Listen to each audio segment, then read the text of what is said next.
Good morning students. നമുക്കിന്ന് തേജസ്വിയായ വാഗ്മിയുടെ അടുത്ത അധ്യായത്തിലേക്ക് കിടക്കാം. നിങ്ങൾ വായിച്ചു നോക്കുന്നുണ്ടോ? ഈ അധ്യായം നമ്മുടെ പഠിപ്പിച്ച പാഠഭാഗങ്ങളൊക്കെ വായിച്ചു നോക്കുന്നുണ്ടോ കുഞ്ഞുങ്ങളെ? ഉണ്ട്. ഓക്കെ, എളുപ്പമല്ലേ? നമ്മൾ 1-2 പ്രാവശ്യം മത്സരിച്ച് വായിച്ചു കഴിഞ്ഞാൽ ഉടനെ നമുക്കിത് പെട്ടെന്ന് മനസ്സിലാക്കി എടുക്കാൻ പറ്റും. വളരെ സിമ്പിളായിട്ടുള്ള പാഠഭാഗമാണ്. നോക്കിയേ, ഇപ്പോൾ കഴിഞ്ഞ എപ്പിസോഡിൽ നമ്മൾ എന്താണ് പഠിച്ചത്? സർവമത മതസമ്മേളനത്തിൽ പങ്കെടുക്കാൻ വേണ്ടിയിട്ട് സ്വാമി വിവേകാനന്ദൻ എങ്ങോട്ടാണ് പോകുന്നത്? ചിക്കാഗോയിലേക്ക് പോവുകയാണ്. അപ്പോൾ അതിന് പോകാൻ വേണ്ടിയിട്ട് എന്തൊക്കെ കാര്യങ്ങളാണ് ചെയ്തത്? അദ്ദേഹത്തിൻ്റെ കുറേ പണ്ഡിത സുഹൃത്തുക്കളുടെ കൂടെ ഇരുന്ന് ആരൊക്കെയായിരുന്നു അത്? സംസ്കൃത പണ്ഡിതന്മാരുണ്ടായിരുന്നു, സാമൂഹിക പരിഷ്കർത്താക്കളുണ്ടായിരുന്നു, വക്കീലുണ്ടായിരുന്നു, ജഡ്ജി ഉണ്ടായിരുന്നു, കോളേജ് അധ്യാപകരുണ്ടായിരുന്നു. അങ്ങനെ എന്താണ്, സമൂഹത്തിലെ ഉയർന്ന തട്ടിൽ നിൽക്കുന്ന ഒരു സുഹൃത്ത് സമൂഹം അദ്ദേഹത്തിന് ഉണ്ടായിരുന്നു. അപ്പോൾ അവരുടെ മുമ്പിൽ വെച്ച് ചിക്കാഗോയിലെ മതസമ്മേളനത്തെ പറ്റി പറയുകയും അദ്ദേഹത്തിന് അവിടെ പോകാൻ താല്പര്യമാണെങ്കിൽ അവരതിന് വേണ്ടുന്ന സഹായങ്ങൾ ചെയ്യാമെന്ന് പറയുകയും ചെയ്തു. അവരതിനനുസരിച്ചുള്ള പണപ്പിരിവ് നടത്തുകയും ചെയ്തു. പക്ഷേ എന്താണ്, നമ്മളുടെ നരേന്ദ്രന് ഒരു ഉറച്ച തീരുമാനമെടുക്കാൻ വേണ്ടി കഴിഞ്ഞിരുന്നില്ല.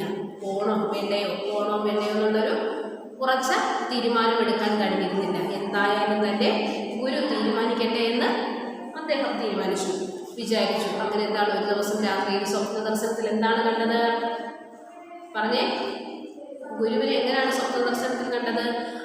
കടൽ തിരകളുള്ള കടലായിരുന്നോ? അല്ല, അങ്ങ് സമുദ്രമായിരുന്നു. സമുദ്രത്തിന് നടുക്ക് എന്താണ്, തിരയും തീരവുമില്ലാത്ത ഭാഗത്ത് നരേന്ദ്രൻ നിൽക്കുമ്പോൾ എന്താണ്, ആ ചക്രവാളം, ഞാൻ പറഞ്ഞു പടിഞ്ഞാറ് ഭാഗത്തിനാണ് പൊതുവെ ചക്രവാളം എന്ന് പറയുന്നത്. ആ ചക്രവാളത്തിലെ കുങ്കുമം നിറം അല്ലേ, ജലത്തിന് മുകളിൽ ഒരു കുങ്കുമ വർണ്ണം വന്നു. എന്നിട്ട് എന്താണ്, അത് മൊത്തത്തിൽ ആ നിറവങ്ങ് പടർന്നു. അതിലേക്ക് എന്താണ്, നമ്മുടെ നരേന്ദ്രനെ എൻ്റെ ഗുരു വിളിക്കുകയാണ്. അങ്ങനെ അവർ രണ്ടുപേരും കൂടി ഒന്നിച്ചെന്ത് ചെയ്തു? ആ പടിഞ്ഞാറൻ ചക്രവാളം തുറന്ന് അപ്പുറത്തിറങ്ങുകയാണ്. അതാണ് സ്വപ്ന ദർശനം ഉണ്ടായത്.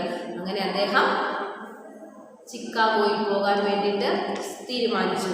അപ്പോഴെന്താണ്, പോകാൻ വേണ്ടി എല്ലാ ഒരുക്കങ്ങൾ നടന്നുകൊണ്ടിരുന്നപ്പോഴെന്താണ് എത്ര മദിരാശിയിലെ ശിഷ്യന്മാരെല്ലാവരും കൂടി ഏകദേശം എത്ര രൂപയായിരുന്നു? 4000 രൂപ അദ്ദേഹത്തിന് വേണ്ടിയിട്ട് സമാഹരിച്ചിരുന്നു അല്ലേ? അപ്പോഴെന്താണ്, അപ്പോൾ മൈസൂർ രാജാവും രാമൻ രാജാവും എന്താണ് വേണ്ടത്ര സഹായം നൽകിയില്ല അദ്ദേഹത്തിന്. അപ്പോഴെന്താണ്, ആ സമയത്ത് എന്താണ്, ഖേത്രി സംസ്ഥാനത്തെ രാജാവ് ഇദ്ദേഹത്തിനെ കാണണമെന്ന് പറഞ്ഞ് സന്ദേശം അയക്കുന്നു. എന്തിനായിരുന്നു ആ സന്ദേശം? തൻ്റെ കുഞ്ഞിന് അല്ലേ, തൻ്റെ അപ്പോൾ ജനിച്ച കുഞ്ഞിന് വേണ്ടുന്ന അനുഗ്രഹങ്ങൾ നൽകാൻ വേണ്ടിയിട്ടായിരുന്നു അദ്ദേഹത്തിനെ അങ്ങോട്ട് ക്ഷണിച്ചത്. അദ്ദേഹം അവിടെ പോവുകയും പിന്നെന്താണ്, അദ്ദേഹം വിദേശ യാത്ര ആരംഭിക്കാൻ നിശ്ചയിച്ച ദിവസം എന്താണ്, 1793 മെയ് 31 ആ ദിവസത്തേക്ക് എന്താണ്, ആ ദിവസം മുംബൈയിൽ നിന്നും കപ്പൽ കയറുവാനുള്ള എല്ലാ ഒരുക്കങ്ങളും ഖേത്രി രാജാവ് തയ്യാറാക്കിയിരുന്നു. അങ്ങനെ അദ്ദേഹം ഭാരതത്തിൻ്റെ എങ്ങനെയാണ് ആധ്യാത്മിക ചരിത്രം ആരംഭിക്കുവാനുള്ള ഒരു യാത്ര ആ മെയ് 31 സ്വാമി വിവേകാനന്ദൻ നരേന്ദ്രൻ ആരംഭം കുറിച്ചു അല്ലേ? അതുവരെയല്ലേ നമ്മൾ കഴിഞ്ഞ എപ്പിസോഡിൽ പഠിച്ചത്, കഴിഞ്ഞ അധ്യായത്തിൽ നമ്മൾ പഠിച്ചത് അതുവരെയാണ്. അപ്പോൾ നമുക്കിനി അധ്യായം 13 അമേരിക്കയിലേക്ക് തിരിക്കുന്നത് വരെ സ്വാമിജി സച്ചിദാനന്ദൻ, വിവിധീക്ഷാനന്ദൻ എന്നിങ്ങനെയുള്ള പേരുകളാണ് സ്വീകരിച്ചിരുന്നത്.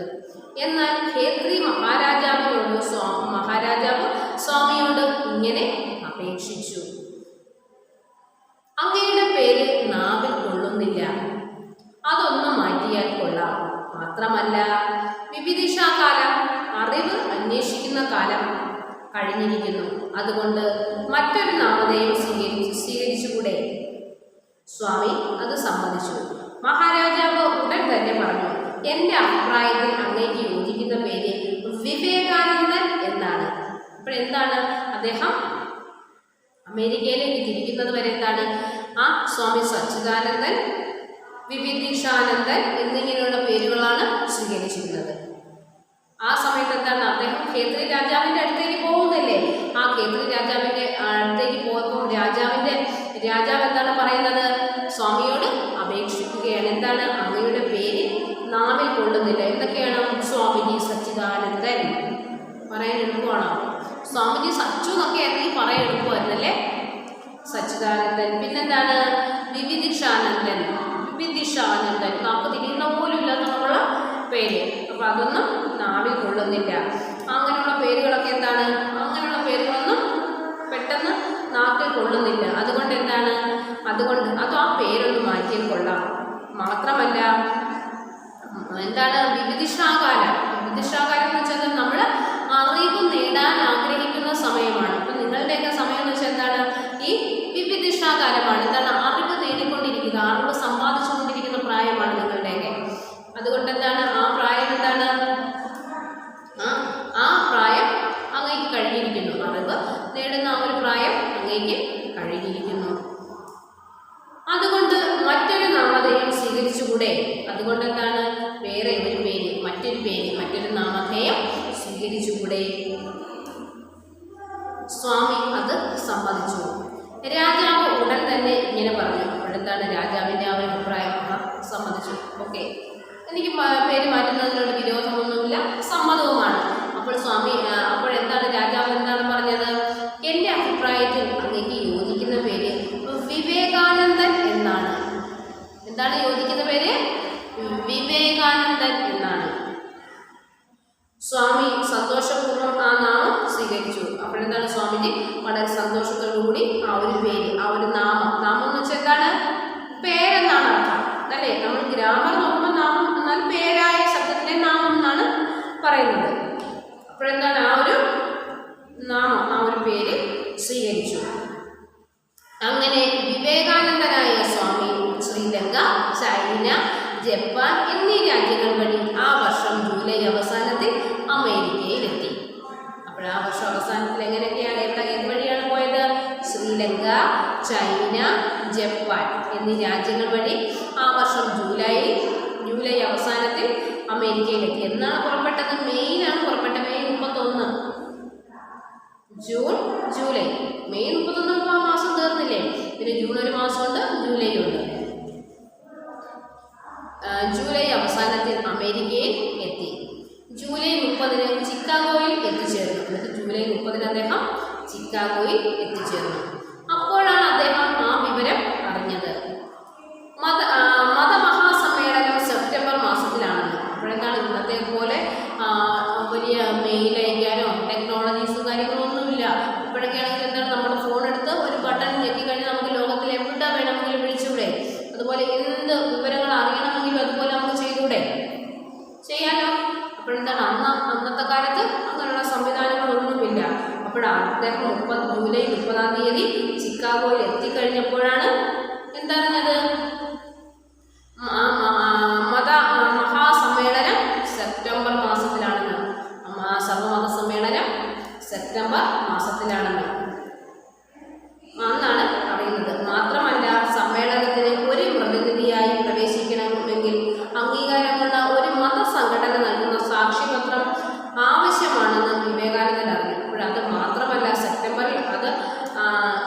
സെപ്റ്റംബറിലാണ് മതസമ്മേളനം എന്നുള്ളത് മാത്രമല്ല, പിന്നെന്താണ്? സമ്മേളനത്തിന് ഒരു പ്രതിനിധിയായി പ്രവേശിക്കണമെങ്കിൽ, ആ സമ്മേളനത്തിൽ ഒരു പ്രതിനിധിയായിട്ട് പ്രവേശിക്കണമെങ്കിൽ എന്താണ്?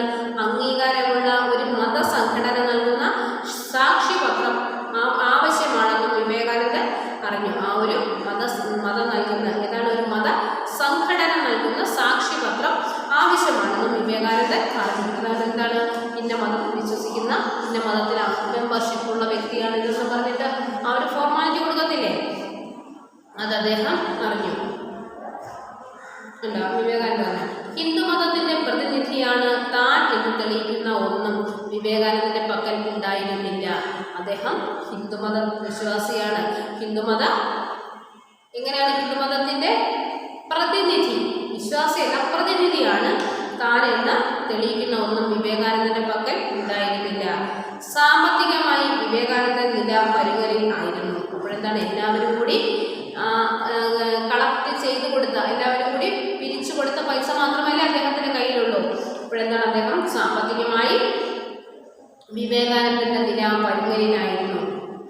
അവിടെ വളരെയധികം പണമുണ്ടെങ്കിൽ മാത്രമേ ജീവിക്കുവാൻ കഴിയുമായിരുന്നുള്ളൂ. അപ്പോഴെന്താണ് ആ അമേരിക്ക പോലുള്ള ചിക്കാഗോ പോലുള്ള സ്ഥലത്തിൽ എന്താണ് വളരെയേറെ പണം കൈവശമുണ്ടെങ്കിൽ മാത്രമേ ജീവിക്കാൻ കഴിയുമായിരുന്നുള്ളൂ.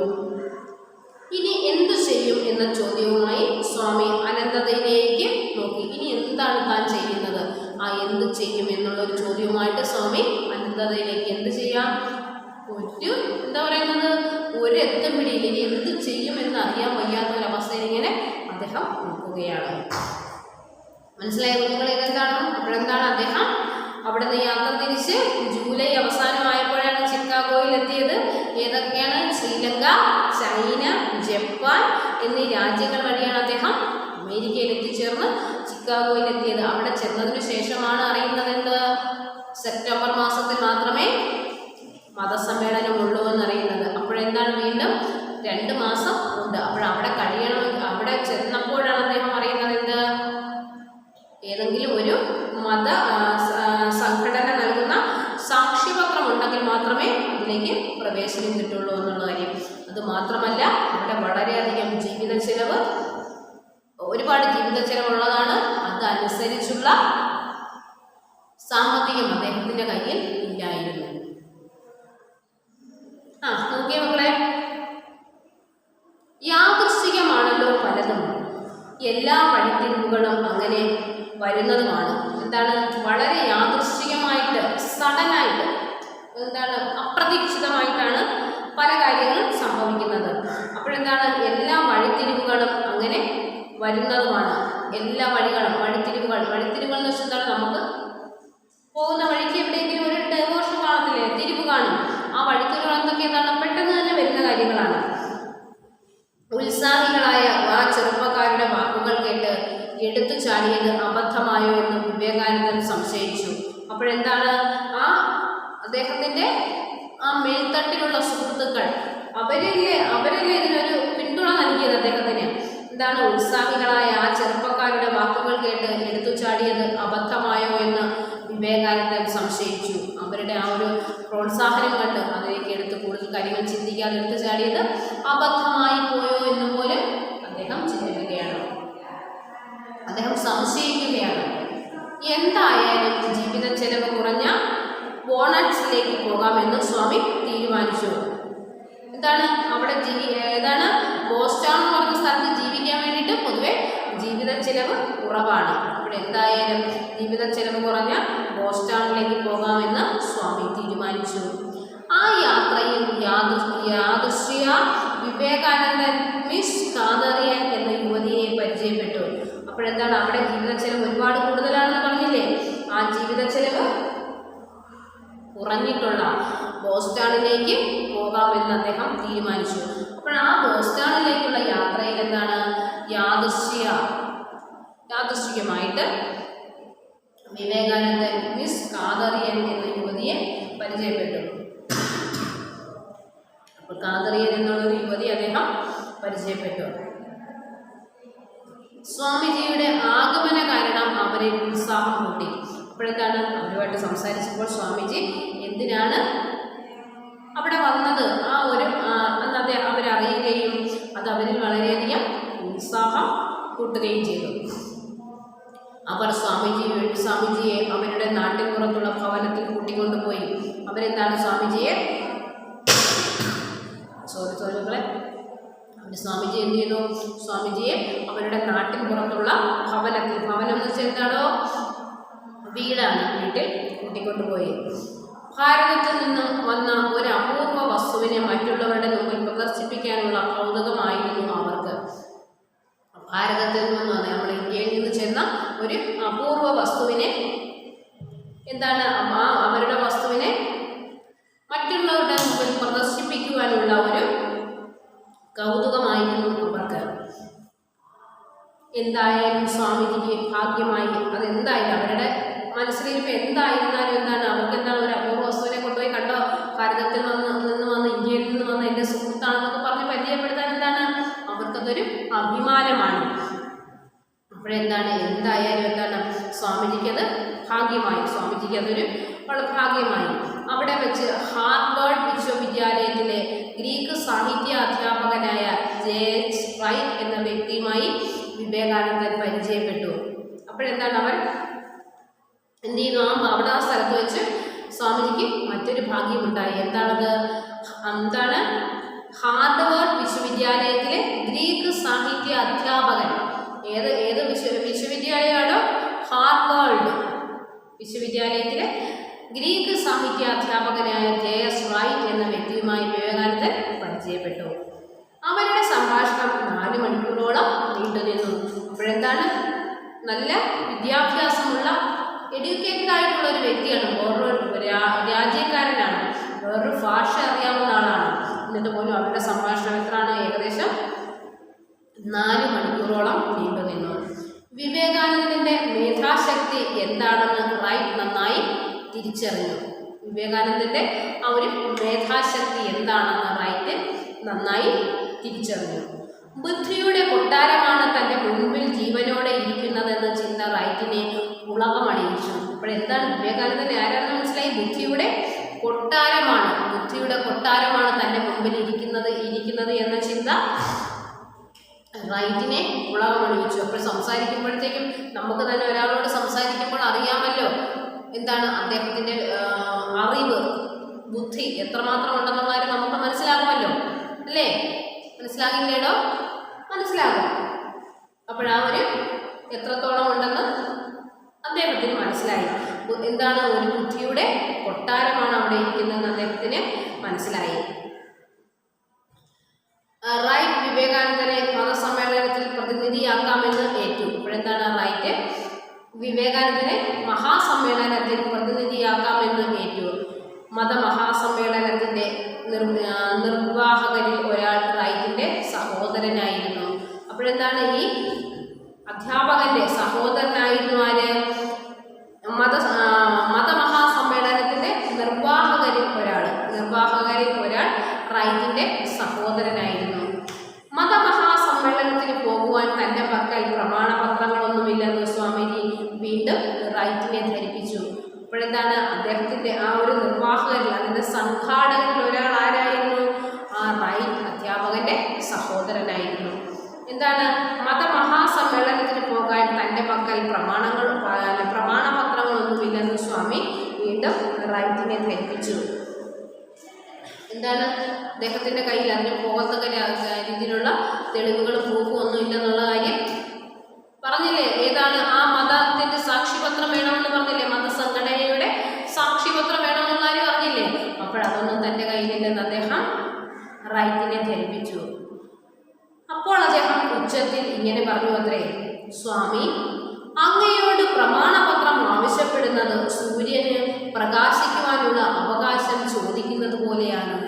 അപ്പോഴെന്താണ് ആ അധ്യാപകൻ പറഞ്ഞത്, എന്താണ് അദ്ദേഹം പറഞ്ഞത്, എന്താണ്, സ്വാമി, അങ്ങയോട് പ്രമാണപത്രം ആവശ്യപ്പെടുന്നത്, അങ്ങയോട് ആ ഒരു മതത്തിൻ്റെ പ്രമാണപത്രം ആവശ്യപ്പെടുന്നത് എന്താണ്, സൂര്യനെ പ്രകാശിക്കുവാനുള്ള അവകാശം ചോദിക്കുന്നത് പോലെയാണ്. സൂര്യൻ ഇപ്പോൾ പ്രകാശിക്കണമെങ്കിൽ ആരോടും അവകാശം ചോദിക്കേണ്ട കാര്യമില്ലല്ലോടോ.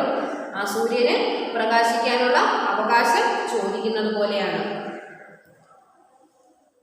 എന്താണ് പറഞ്ഞത്, അപ്പോഴെന്താണ്, അങ്ങയോട് പ്രമാണപത്രം ചോദിക്കുന്നത് എന്തുപോലെയാണെന്ന്,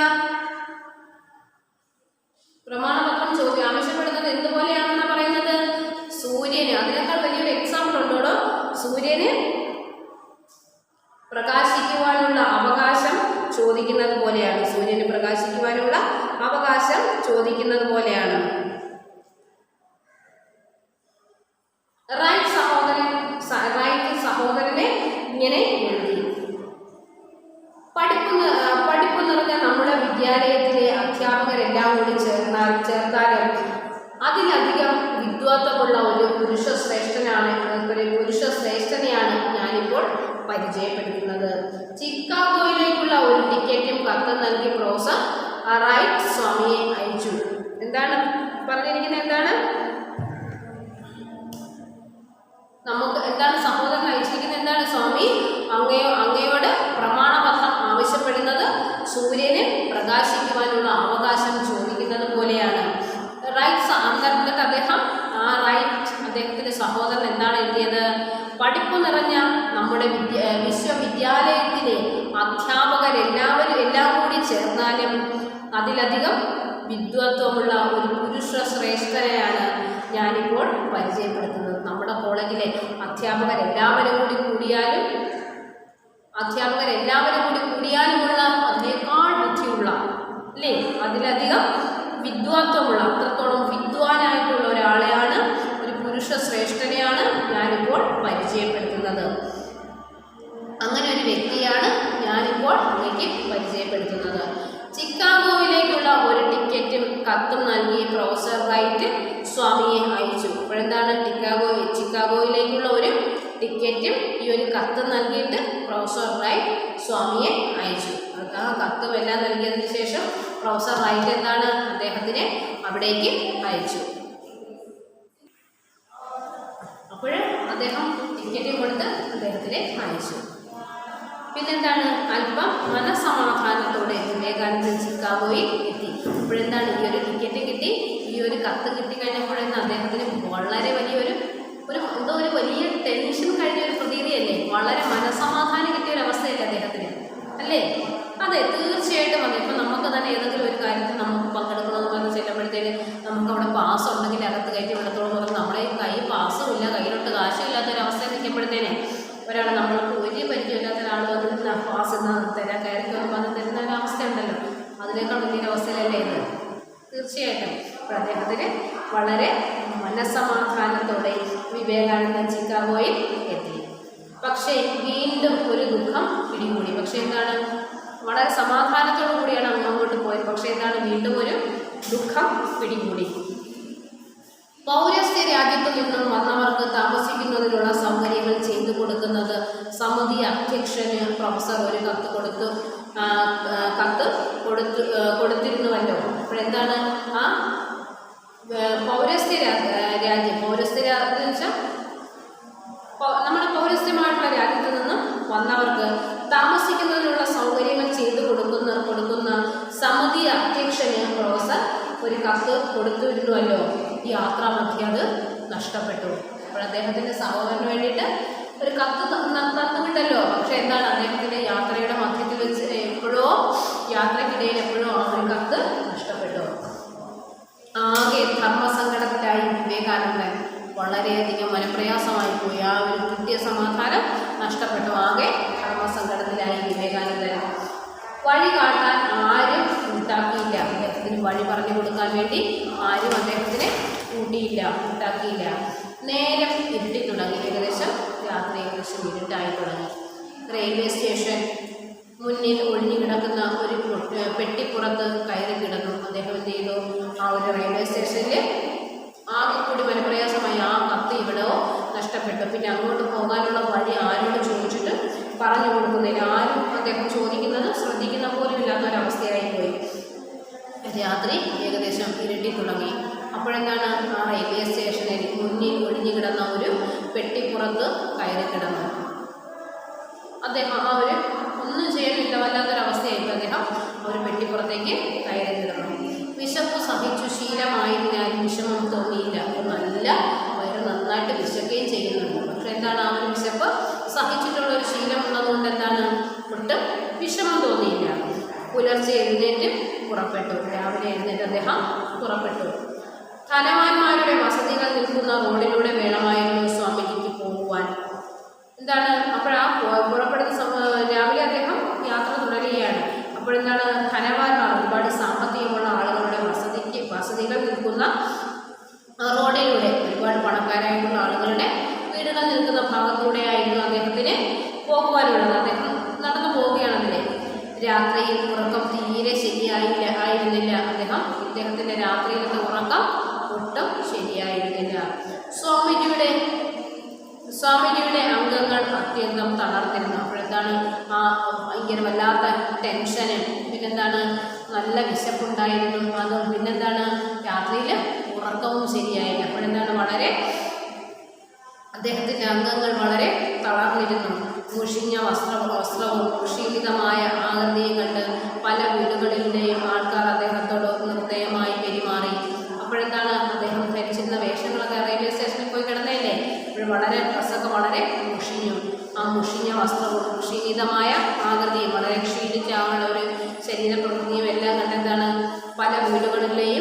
ആൾക്കാർ അദ്ദേഹത്തോട് നിർദ്ദയമായി പെരുമാറി, ഒട്ടും ദയവില്ലാതെ അദ്ദേഹത്തിനോട് പെരുമാറി.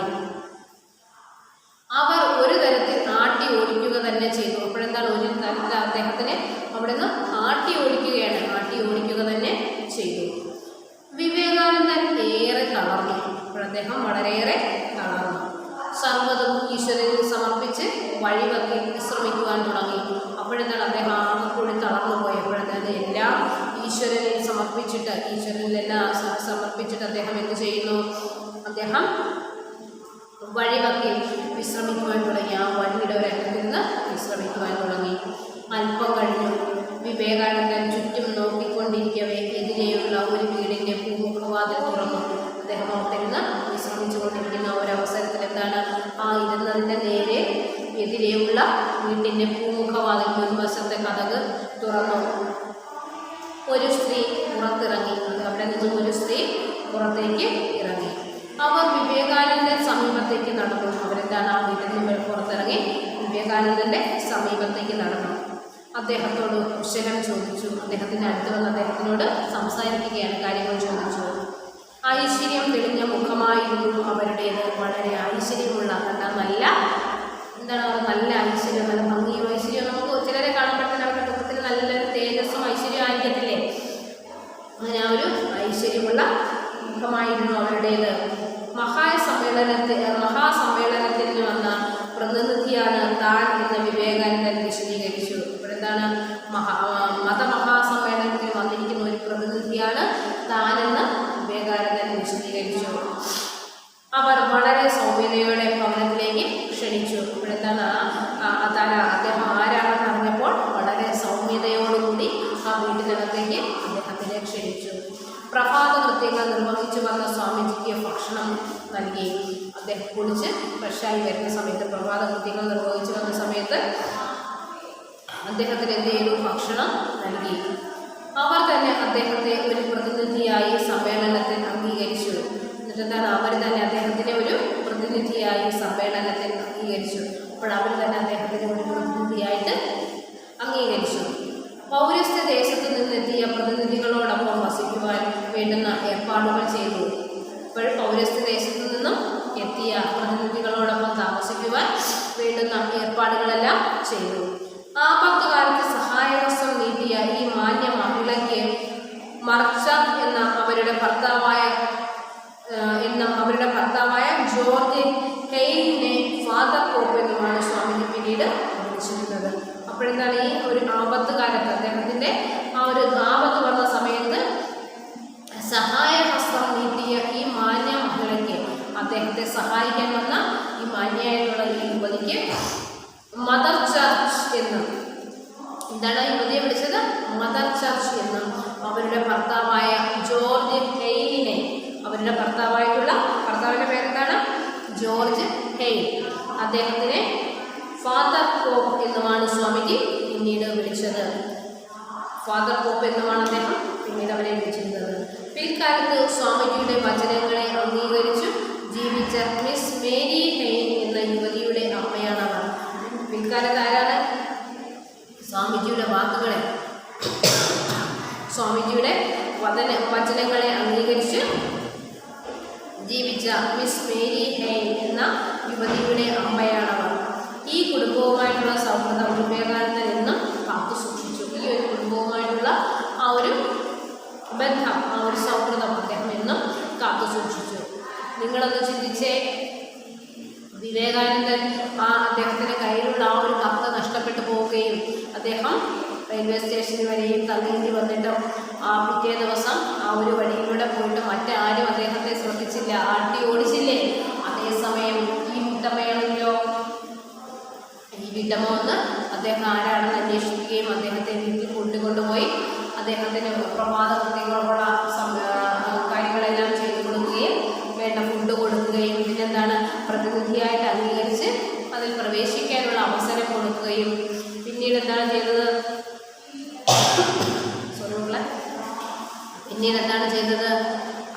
അവരുടെ മകൾ അദ്ദേഹത്തിൻ്റെ വചനങ്ങൾ അനുസരിച്ച് ജീവിക്കാൻ വേണ്ടി തയ്യാറായിട്ടുള്ള മിസ് മേരി ഹെയ്ൻ എന്ന യുവതിയുടെ അമ്മയുമാണ്. അപ്പോൾ ഇത് നിങ്ങളൊന്ന് ചിന്തിച്ച് ഇതൊരു വിധിയല്ലേടോ. അദ്ദേഹത്തിന് ആ ഒരു കർത്തവ്യദോഷം അദ്ദേഹത്തിന് നഷ്ടപ്പെട്ടില്ലായിരുന്നെങ്കിൽ ഇവരെ കണ്ടെത്താൻ പറ്റുമായിരുന്നോ? ഇല്ല. അദ്ദേഹത്തിൻ്റെ ജീവിതത്തിൽ എപ്പോഴും നല്ല ഒരു സൗഹൃദം കാത്തു സൂക്ഷിക്കുന്ന കുടുംബമല്ലേ ഇത്. മദർ ചർച്ച് എന്നല്ലേ ആ മാന്യ മഹിളയെ അദ്ദേഹം പറഞ്ഞിരുന്നത്. അവരുടെ ഭർത്താവിനെ എന്താണ് ഫാദർ പോപ്പ് എന്നുമാണ് സ്വാമിജി പിന്നീട് വിളിച്ചിരുന്നത്. അങ്ങനെയല്ലേ അവർ വിളിച്ചിരുന്നത്.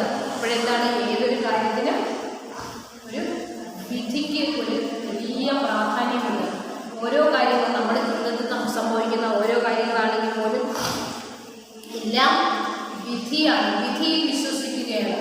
ഞാൻ വിധിയിൽ വിശ്വസിക്കുന്ന ആളാണെന്ന് അങ്ങനെ നിങ്ങളെ പറയുമല്ലോ. നിങ്ങളെ നമുക്കിപ്പോൾ ഏതൊരു കാര്യത്തിലാണെങ്കിലും ഒരു വിധിയുണ്ട്. അപ്പോൾ ഇദ്ദേഹത്തിനാണെങ്കിൽ തന്നെ ആ മതസമ്മേളനത്തിൽ പങ്കെടുക്കാൻ വേണ്ടി അദ്ദേഹത്തിന് ഒരു വിധി ഉണ്ടായിരുന്നല്ലോ. പക്ഷെ അവിടെ എത്തപ്പെടാൻ ഒരുപാട് കടമ്പകളായിരുന്നു. എല്ലാം കഴിഞ്ഞിട്ട് ലാസ്റ്റ് നിമിഷം പോലും അതിനെതിരെയുള്ള പരീക്ഷണങ്ങളായിരുന്നു അദ്ദേഹത്തിന്. അല്ലേ? എല്ലാം കഴിഞ്ഞ് അദ്ദേഹത്തിന് അവിടെ പ്രവേശിക്കാൻ വേണ്ടിയിട്ട് അവസരം ലഭിക്കുകയാണ്. അല്ലേ? നല്ലൊരു ഭാഗമാണ് നമ്മൾ ഇന്ന് പഠിച്ചത്. നല്ലൊരു അധ്യായമാണ്. അപ്പോൾ നന്നായിട്ട് പഠിക്കുക, നന്നായിട്ട് വായിച്ച് പഠിക്കുക. Okay children. അപ്പോൾ നമുക്കിനി അടുത്ത ക്ലാസ്സിൽ കാണാം. Okay children, by.